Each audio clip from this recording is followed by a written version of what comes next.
Радваме се, че сме тук. Приемаме турнира много сериозно. Това е за втори път националният отбор участва на Series Cup, който FIFA инвестира много. За разлика от първото издание, в това издание отборите са два пъти повече, които участват.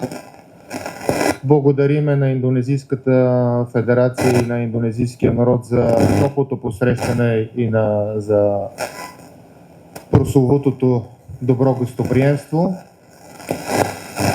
Търсиме максимума и се фокусираме мач за мач. Improve our game, to play different games that we probably not going to have a opportunity like this again. So for us, it's really exciting to be here, and our full focus is for tomorrow's game. Разбира се, че имаме определени цели в този турнир.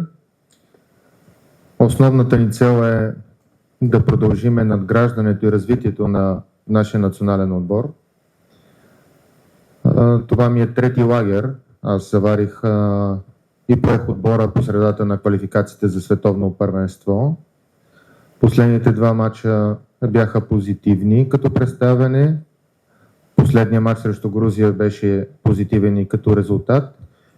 Срещу Грузия, които победихме с 2-1 в София. И още тогава казах, че това трябва да послужи за добра основа за нашето по-нататъчно развитие. Съгласен съм, че отборът от Соломонови острови е много в рейтинга на FIFA са много под нас. Запознали сме се много добре с нивото на отбора и при всички положения, както към Соломонови острови, така и към всеки един отбор, ще подходиме с нужното уважение, с нужния респект. Се надявам да наложим още от самото начало нашия стил на игра срещу такъв съперник, защото в квалификациите ние работихме за изграждането на един стил срещу отбори като Испания, Турция и Грузия, които са водещи в Европа.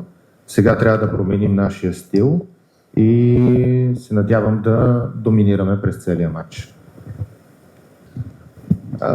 Първо искам да кажа, че това беше много хубаво време за мен и добър експириенс, както и като футболист, така и като треньор. Моята треньорска кариера започна от тук.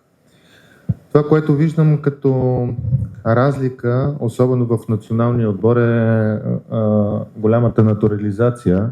Имате много натурализирани чужденци, а когато ние водихме националния отбор, разчитахме само на местни играчи от местното първенство и смея да твърда, че тогава индонезийския национален отбор имаше един от най-силните си отбори в своята история. Без да изброявам много добрите футболисти, с които първо играхме и заедно в Персиджа, а след това им бях и помощник в националния отбор. Другата разлика е, че в треньорския екип, треньорския щаб, сега виждам страшно много хора. Мисля, че това започна от времето на Куивер, предишния треньор. Сега и Джон Херман. Наистина асистентите са много, което разбира се е позитивно. Yeah, for sure. I think it's very different to what we used to in the past, but also it's a really exciting opportunity for us to come here and show us how good we are. And like you said, the coach has given us the tips how to adapt as quickly as possible, because here is much warmer than back home. But for us as the players, we had more than enough time to adapt, and now is the case of us going on the pitch and perform. So all of us are really excited and really looking forward to tomorrow.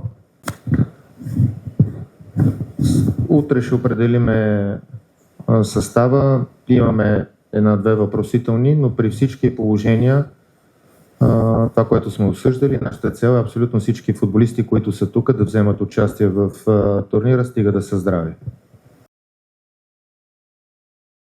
Terima kasih sudah menonton. Silakan subscribe, like, dan jangan lupa komen di bawah ya Bola Spotter.